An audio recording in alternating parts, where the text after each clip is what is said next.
You know, many of us have feelings about Paul, asking ourselves whether he is an appalling or an appealing apostle.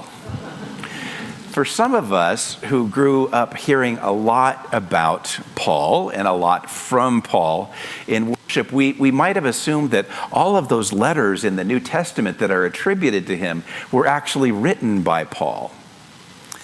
So the letter to the Romans, 1st and 2nd Corinthians, Galatians, Philippians, Philemon, and 1st Thessalonians were indeed written by Paul, at least according to the best scholarship around. But others clearly were not, and some were just really not sure about. It isn't that they were forgeries, you understand, but that they were written by the followers of Paul, perhaps a generation or two later. And it was a common convention in the ancient world to attribute a letter or a writing to a revered leader like Paul.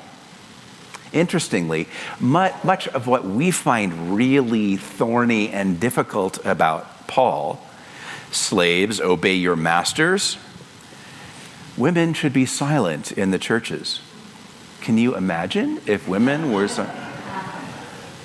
we would be in a world of trouble. Those were not written by Paul himself.